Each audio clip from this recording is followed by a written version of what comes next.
Mga minamahal kong seniors, ako po si Dr. Elena Reyes. Mayroon akong ibabahagi sa inyong 4 na uri ng mani na hindi ninyo na dapat pang kainin at 4 na mani na dapat ninyong kainin araw-araw. Pumasok tayo sa laboratorio. Panoorin sa ilalim ng mikroskopyo kung paano pumapasok sa daluyan ng dugo ang isang patak ng taba mula sa maling uri ng mani. Sa loob lamang ng ilang segundo, nagkukumpol-kumpol ang mga partikulo, lumalapot ang dugo, at nagsisimulang tumigas ang makinis na panloob na dingding ng mga ugat. Ngayon, isipin ninyo na nangyayari ito sa loob ng katawan ng isang 65 anyos kung saan ang mga ugat ay marupok na at mabagal ng gumaling. Ang inosenteng meryendang iyon ay nagbabadya ng isang stroke. Ngunit nang ilagay ng mga mananaliksik ang tamang uri ng mani sa ilalim ng parehong mikroskopyo, kabaligtaran ang naging resulta. Na-relax ang mga ugat, malayang dumaloy ang dugo, at gumana ang mga selula ng utak na tila maliliit na kislap. Napakalaki ng pagkakaiba, kaya't tinatawag na ngayon ng mga siyentipiko ang ilang partikular na mani bilang vascular medicine o gamot para sa ugat. Para sa mga seniors, napakataas ng nakataya rito. Ang ilang mani ay nagsisilbing lason na nagpapabilis ng paghina ng katawan, habang ang iba naman ay nagsisilbing kalasag na nagpoprotekta sa memorya, nagpapababa ng presyon ng dugo at nagpapanatiling maayos ang sirkulasyon. Gayunpaman, pinagsasama-sama ng karamihan ang lahat ng ito sa iisang supot sa paniniwalang lahat ng mani ay masustansya. Ang katotohanan, paglagpas ng 60 anyos, alam ng inyong katawan ang pagkakaiba. At ang maling pagpili ay maaaring magdulot ng pagkawala ng inyong kalayaan sa paglipas ng mga taon. Kaya naman ngayon aalamin natin ang 4 na mani na hindi ninyo na dapat pang kainin pagtuntong ng 60 at ang 4 na mani na dapat ninyong kainin araw-araw kung nais ninyong manatiling matalas at malakas. Dagdag pa rito ang epekto sa utak ng pangalawang mani sa ating listahan ay napakalakas, kaya kinailangang suriin muli ng mga mananaliksik ang kanilang datos para makasigurong hindi ito isang pagkakamali. Lahat ng mga pag-aaral na babanggitin ko ngayon ay nakalista sa ibaba. Maaari ninyo itong suriin upang malaman ninyong hindi lamang ito haka-haka, ito ay siyensya. Bago tayo sumisid ng palalim, mayroon akong maikling tanong. Saan kayo nanonood ngayon? At anong mani ang pinakamadalas ninyong pinapapak? Ibahagi ito sa ibaba. Binabasa at sinasagot namin ang bawat komento na parang bahagi ito ng inyong sariling health file, kaya ang inyong boses ay hindi kailanman binabaliwala. Ngayon, simulan na natin ang countdown ng mga mani na nasa ating bad list, at ito ay isang mani na araw-araw kinakain ng maraming seniors nang hindi namamalayan ng pinsala. Number 4, kasoy cashews. Ang kasoy ay mukhang inosente. Ito ay makinis, malinamnam at madalas na itinatanyag bilang malusog na alternatibo sa mga processed snacks. Makikita ninyo ito sa mga lata ng mixed nuts, mga vegan recipe, at maging sa mga diet plan para sa puso. Ngunit heto ang nakapanlulumong katotohanan para sa mga seniors na higit 60 anyos ang kasoy ay maaaring tahimik na sumira sa inyong kalusugan. Sa kabila ng pagiging sikat nito, ang kasoy ay mataas sa oxalates, puno ng calories, at madalas na niluluto sa mga nakatagong mantika at asin na nagpapa-inflame ng inyong mga ugat at nagpapabigat sa trabaho ng inyong mga bato, kidneys. Tingnan natin ang mga numero. Ang isang maliit na dakok ng kasoy ay naglalaman ng halos 18% ng inyong pang-araw-araw na saturated fat. Ang saturated fat ay bumabara sa mga ugat, nagpapataas ng LDL cholesterol at nagpapataas ng tsansa ng pagbuo ng plaque, ang malagkit na dumi na nagpapakipot sa mga daluyan ng dugo at nagiging sanhi ng stroke. Para sa isang senior na ang mga ugat ay tumitigas na Dahil sa edad ang tabang ito ay hindi inosente. Ito ay gatong para sa isang sakuna.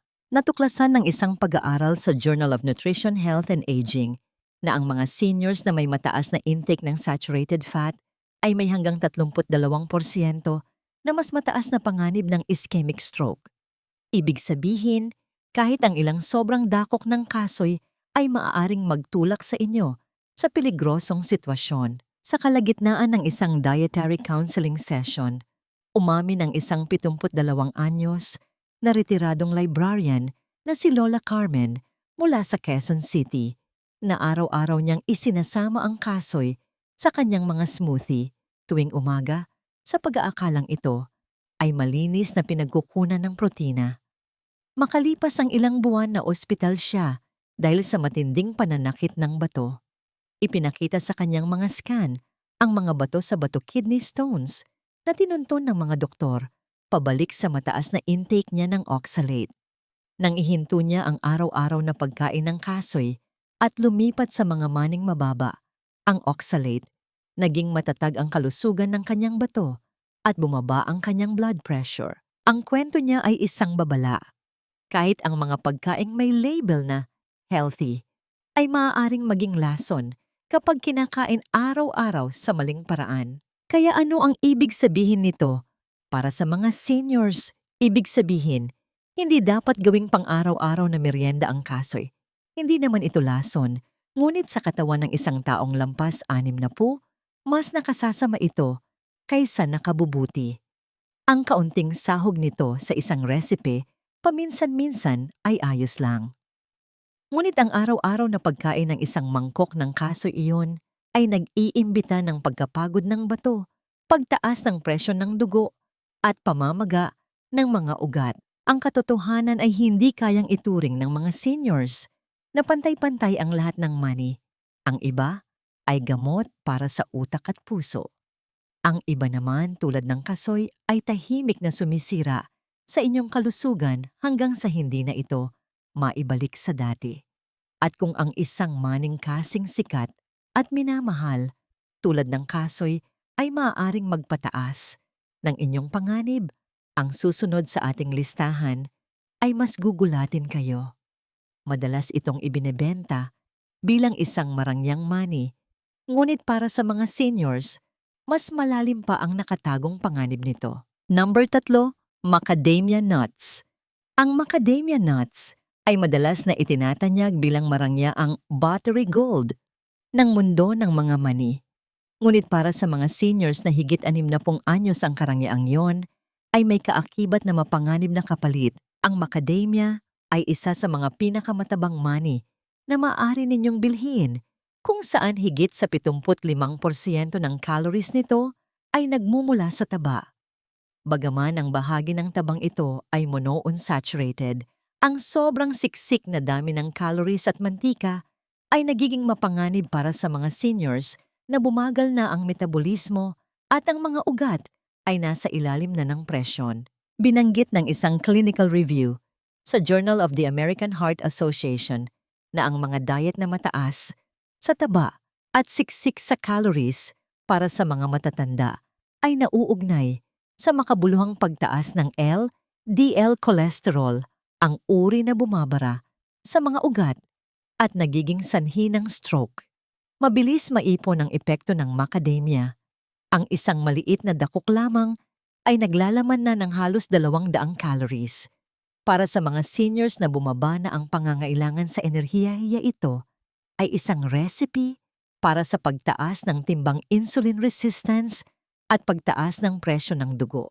Kalahati sa isang wellness retreat, inamin ng isang 69 na anyos na retiradong bangkero na si Lolo June mula sa Makati na madalas siyang pumapak ng mga mangkok ng macadamia sa paniniwalang ito ay mabuti sa puso. Makalipas ang ilang buwan, nagbabala ang kanyang doktor na ang kanyang kolesterol ay tumaas sa napakamapanganib na level. Ang pagtanggal sa macadamia mula sa kanyang diet ay nagpababa muli ng kanyang mga numero, isang malinaw na senyales ng pinsalang idinudulot ng mga ito. Isa pang nakatagong panganib karamihan sa mga macadamia na ibinebenta sa mga tindahan ay inasinan at inihaw sa mga refined oils. Ibig sabihin, mas maraming sodium at pamamaga. Dalawa ito sa pinakamalakas na nagtutulak ng stroke sa mga seniors. Ang mukhang masarap at marangyang merienda ay sa realidad, isa palang tahimik na bitag. Maaring mukhang inosente ang macadamia sa mga makikintab na balot nito, ngunit mas nagdudulot ito ng pinsala kaysa kagalingan para sa mga matatanda. At kung ang maningkasing mahal nito ay nakakasira sa inyong kalusugan, patunay ang susunod sa listahan na kahit ang mga tinatawag na malusog na merienda ay maaring magdala ng mapaminsalang panganib. Number 2, Money Peanuts. Maaring ang money ang pinakasikat sa buong mundo, ngunit para sa mga seniors, isa ito sa mga pinakamapanlinlang. Una, linawin natin ang mga bagay-bagay. Ang money peanuts ay hindi talaga tunay na mani. Sila ay mga legumes patani/balatong. At ang maliit na detalyeng iyon ay nagdudulot ng malaking pagkakaiba. Hindi tulad ng mga tree nuts. Ang mani ay mas madaling makontamina ng aflatoxins, mga nakalalasong amag na tumutubo habang ito ay nakaimbak. Ang mga pag-aaral na inilathala sa Food and Chemical Toxicology ay nag-uugnay sa mga aflatoxin sa pinsala, sa atay pamamaga, at mas mataas na panganib ng mga cancer, mga isyong nagpapabigat lalo sa mga tumatandang katawan. Dagdag pa rito, madalas iniluluto ang mani sa mga murang vegetable oil at binabalutan ng makapal na asin. Ang isang serving ng inas ng mani ay maaaring maglaman ng higit sa 200 miligramo ng sodium, sapat na para pataasin ang presyo ng dugo ng mga seniors na ang mga ugat ay nagsisimula ng tumigas dahil sa edad. Ang mataas na presyo ng dugo ang nangungunang sanhi ng parehong ischemic at hemorrhagic stroke. Ibig sabihin, direktang pinabibilis ng mani ang mismong prosesong naglalagay sa mga seniors sa panganib. Isang 71 anyos na retiradong trooper ng jeep na si Lolo Ray mula sa Maynila ang nagbahagi sa isang nutrition clinic na halos araw-araw siyang kumakain ng mani sa pag-aakalang ito ay isang malusog na merienda. Matapos ang ilang taon ng pagkakaroon ng high blood at biglaang pagkahilo, pinayuhan siya ng kanyang doktor na alisin ito.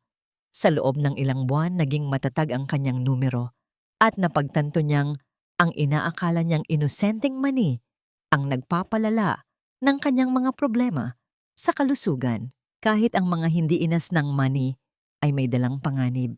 Siksik ito sa omega-6 na fatty acids na kapag nakonsumo ng sobra, nasisira ang balanse sa omega-3. Ang kawalan ng balanseng ito ay nagdudulot ng talamak na pamamaga, sumisira sa lining ng mga daluyan ng dugo at nagpapataas ng posibilidad ng pagbuo ng blood clots. Mura, nakaka-addict at itinatanyag na malusog, ang mani ay kahit ano maliban sa ligtas para sa mga seniors. At kung ganito kalaki ang panganib na dala ng mani, ang numero 1 mani na dapat ninyong iwasan araw-araw ay mas nakakagulat. Number 1, sa pecans. Maaaring mukha silang inosente at elegante pa nga sa mga pie o trail mix, ngunit para sa mga seniors na higit 6 na po ang mga pecan ay tahimik na nakahanay bilang isa sa mga pinakamasamang mani na maaari ninyong kainin. Ang problema ay hindi lamang sa dami ng calories. Ito ay kung saan gawa ang mga calories na yon.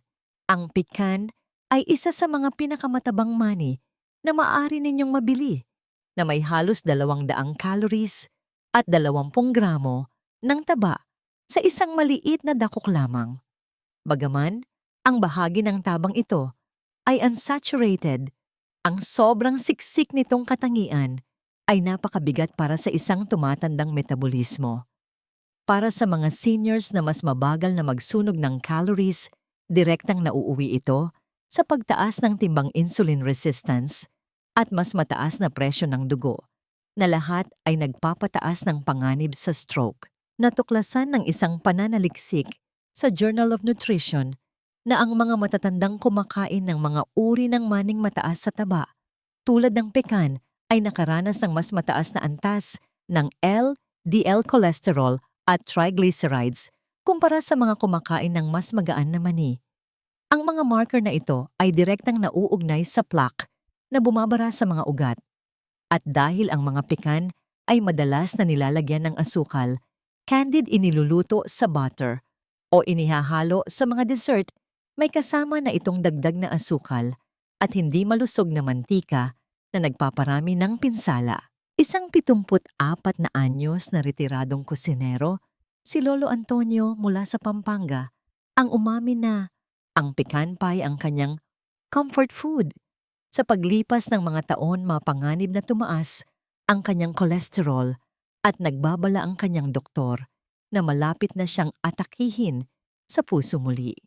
Ang pag-alis sa mga pekan at sa mga dessert na punong-puno ng calories ay nagdulot ng napakalaking pagbabago sa kanyang mga numero sa loob lamang ng ilang buwan. Kulang din ang mga pekan sa siksik na nutrisyon tulad ng ibang mani.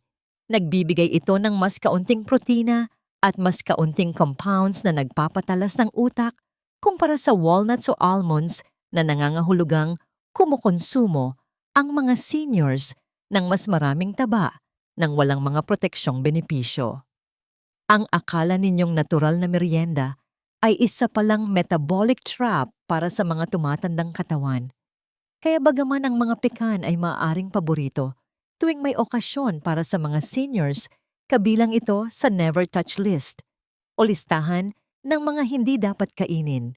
At kung ang maning ito ay maaaring maging napakapanlinlang, ang magandang balita ay ang susunod na grupo ng mga mani ay kayang gawin ang eksaktong kabaligtaran. Kumpunihin ang inyong mga ugat at ibalik ang sigla ng inyong utak. Nakita na natin ang mga nakatagong panganib, ang mga mani na hindi kailanman dapat kainin ng mga seniors kung nais nilang mapanatiling ligtas ang kanilang mga puso, utak at ugat. Ngunit ang pag-iwas sa masama ay kalahati lamang ng laban. Ang tunay na susi sa masiglang pamumuhay, paglagpas ng 60, ay ang pag-alam kung aling mga mani ang aktibong nagpoprotekta sa inyong katawan, nagpapanumbalik ng inyong lakas, at nagpapanatiling matalas ang inyong utak. Ito ang mga mani na dapat ninyong kainin araw-araw. Baligtarin natin ang listahan at simulan ng countdown ng 4 na pinakamahusay na mani para sa mga seniors. Mga pagkaing tunay na karapat-dapat sa titulong superfood. Number 4, pistachios. Maaring maliliit ito, ngunit ang pistachios ay mga higante pagdating sa pagprotekta sa sirkulasyon at kalusugan ng utak. Siksik sa malusog na monounsaturated fats, fiber, at malalakas na antioxidants. Ang pistachios ay partikular na mahalaga para sa mga seniors dahil direktang tinatarget nito ang cholesterol at ang paggana ng mga daluyan ng dugo. Ipinakita ng isang pag-aaral sa Journal of the American College of Nutrition na ang mga matatandang kumakain ng pistachios araw-araw ay napababa ang kanilang LDL cholesterol ng 12% sa loob lamang ng 4 na linggo, habang pinatataas ang kanilang HDL, ang magandang cholesterol na naglilinis ng mga baradong ugat. Para sa mga seniors, ito ang pagkakaiba sa pagitan ng pagbuo ng plaque at ng pagkakaroon ng malinis na daloy ng dugo. Higit pa sa puso, sinusuportahan ng pistachios ang pagkontrol sa blood sugar, isang pangunahing salik sa pag-iwas sa stroke. Ang mataas na fiber at protein nito ay nagpapabagal sa panunaw, pinipigilan ang biglaang pagtaas ng blood sugar na sumisira sa mga ugat sa paglipas ng panahon. Napakahalaga nito para sa mga seniors dahil halos 1 sa 4 na lampas 65 anyos ay may diabetes o prediabetes. Kalahati sa isang community heart health program, ibinahagi ni Lola Maria, isang 68 anyos na retiradong nurse mula sa Cebu na matapos niyang magdagdag ng isang dakok na pistachios sa kanyang oatmeal tuwing umaga, napansin niyang naging matatag ang kanyang blood sugar readings at tumatagal ang kanyang enerhiya hanggang hapon. Kinumpirma ng kanyang doktor na bumuti ang kanyang cholesterol na nagpapatunay na ang maliit na berdeng maning ito ay gumagawa ng malaking kabutihan. Ang pistachios ay hindi lamang isang merienda. Ito ay pang-araw-araw na kalasag para sa inyong mga ugat, nagbabalanse ng mga taba, nagpapakalma ng blood sugar at nagpapaganda ng sirkulasyon. At kung kaya itong gawin ng pistachios ang susunod na mani sa listahan, ay nagpapataas ng proteksyon sa mas mataas pang antas. Bago tayo sumisid, nang mas malalim ipakita ang inyong suporta sa pamamagitan ng pag-like sa videong ito at pag-subscribe, hindi ninyo dapat palampasin ang susunod na sikreto. Number 3, almonds. Ang almonds ay umani na ng reputasyon bilang isa sa mga pinakamalusog na mani sa mundo. At para sa mga seniors na lampas 60 na po ito, ay isang game changer. Isang maliit na dakok lamang nito ay nagbibigay na ng fiber, vitamin E, magnesium at malusog na taba na direktang lumalaban sa mga pangunahing dahilan ng stroke at sakit sa puso. Sa katunayan, natuklasan ng isang malaking pag-aaral sa Journal of the American Heart Association na ang araw-araw na pagkain ng almonds ay nagpababa ng kabuuang kolesterol ng 7% at nagpababa ng LDL, ang masamang kolesterol, ng 10% sa loob lamang ng 6 na linggo. Para sa mga tumatandang ugat, ito ay parang pagtanggal ng dumi sa mga tubo bago pa man mangyari ang sakuna. Ngunit ang almonds ay hindi lamang tungkol sa kolesterol. Mayaman ito sa magnesium, isang mineral kung saan maraming seniors ang kulang. Ang mababang antas ng magnesium ay nagpapataas ng presyon ng dugo at nagdudulot ng hindi regular na tibok ng puso, dalawa sa mga pinakakaraniwang senyales bago ang stroke. Natural na ibinabalik ng almonds ang balanseng iyon. Pinatatatag din nito ang blood sugar na napakahalaga dahil ang mga seniors na may diabetes ay may 150% na mas mataas na posibilidad na ma-stroke kumpara sa mga wala nito. Isang 66 na anyos na retiradong guro si Lola Rosa mula sa Baguio ang umamin na nagdadala siya ng maliit na supot ng almonds sa kanyang bag upang maiwasang kumuha ng cookies. Matapos ang 3 buwan ng pagpapalit na ito, napansin ng kanyang doktor na bumaba ang kanyang presyo ng dugo at bahagyang lumiit ang kanyang baywang. Isang maliit ngunit malakas na pagbabago na labis na nagpababa ng kanyang panganib sa stroke. Ang vitamin E sa almonds ay nagdaragdag ng isa pang layer ng proteksyon. Ang antioxidant na ito ay nagbabawas ng oxidative stress, ang pagkakalawang ng mga daluyan ng dugo na bumibilis dahil sa edad, sa pamamagitan ng pagpapanatiling makinis at flexible ang mga ugat. Hinahayaan ng almonds na malayang dumaloy ang dugo. Pinapanatiling gumagalaw ang oxygen at nutrients patungo sa utak kung saan ito pinakakinakailangan.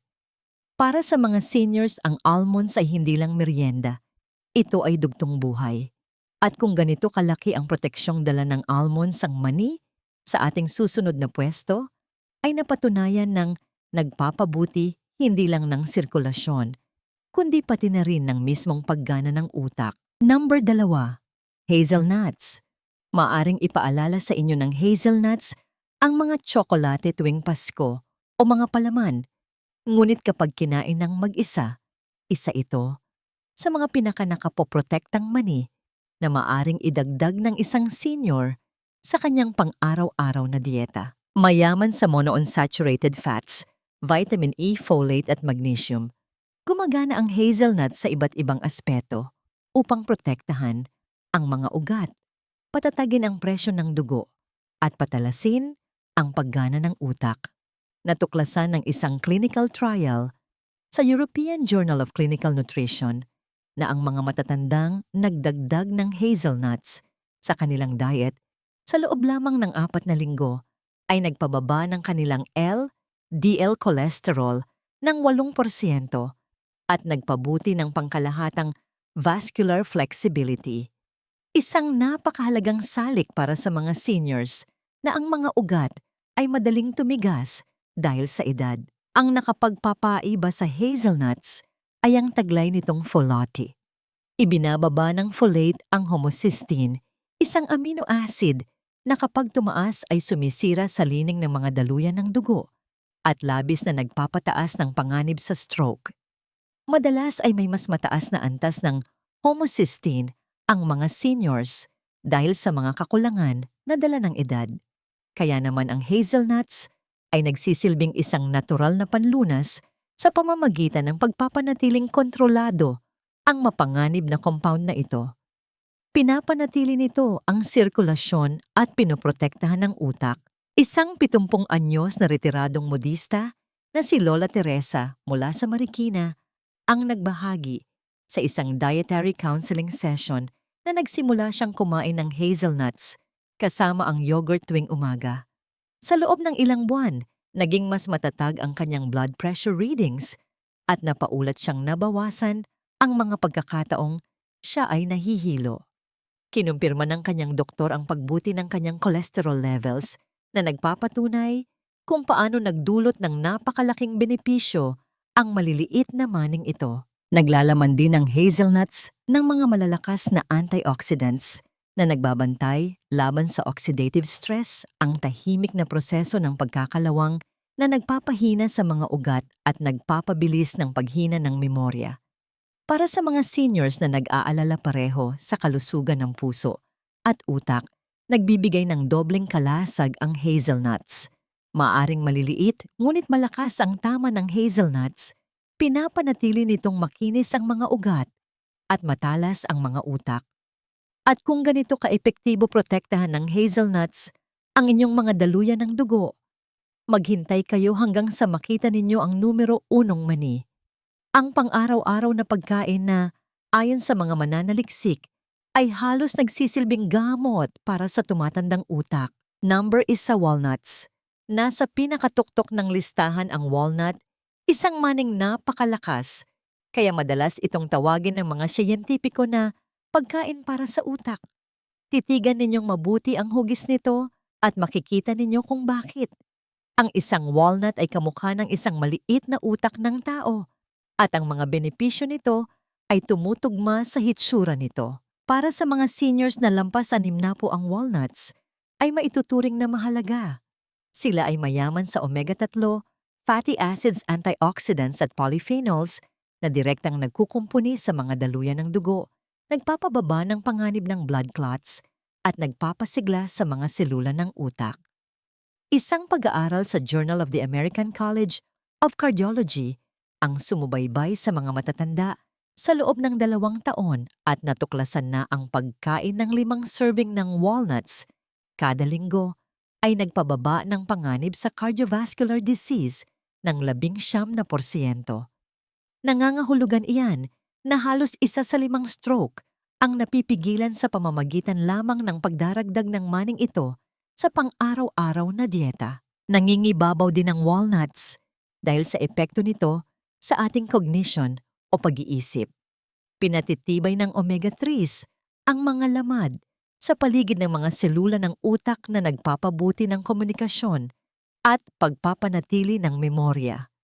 Ipinakita ng isang pananaliksik na inilathala sa nutrients na ang mga seniors na araw-araw kumakain ng walnuts ay nakakuha ng mas mataas na marka sa mga pagsusulit sa memorya at bilis ng pag-iisip kumpara sa mga hindi kumakain nito. Para sa sino mang nag-aalala tungkol sa demensya o paghina dahil sa edad, ang walnuts ay isa sa mga pinakasuportado ng siyensya na pagkain na maaring makuha. Inamin ng isang 73 anyos na retiradong accountant si Lolo Eduardo mula sa Davao na nahihirapan siya sa pagiging makakalimutin at natatakot siyang mawala ang kanyang kakayahang mamuhay ng mag-isa. Matapos siyang hikayating palitan ang kanyang meriendang cookies sa gabi ng isang dakok ng walnuts, napansin niyang tumalas ang kanyang focus sa loob ng ilang buwan. Nagbiro pa ang kanyang anak na nagsimula na siyang makaalala muli ng mga numero ng telepono, isang bagay na matagal na niyang hindi nagagawa. Pinakakalma rin ng walnuts ang pamamaga sa buong katawan. Binabawasan ng polyphenols nito ang oxidative stress, Pinapanatiling nababatak ang mga ugat at pinadadaloy ang dugo ng maayos. Ang dalawang talab na ito na nagpoprotekta pareho sa puso at utak ang nag-aangat sa walnuts bilang walang kapantay para sa kalusugan ng mga seniors. Kung mayroong isang mani na dapat ninyong kainin araw-araw, ito ay ang walnuts. Hindi lang nito pinoprotektahan ng buhay, tinutulungan din nitong mapanatili ang mga alaala na nagbibigay saysay sa buhay. Kaya ayan na nga po, ang 4 na mani na hindi kailanman dapat kainin ng mga seniors, kasoy macadamia mani peanuts at isang huling nakagulat na pecan.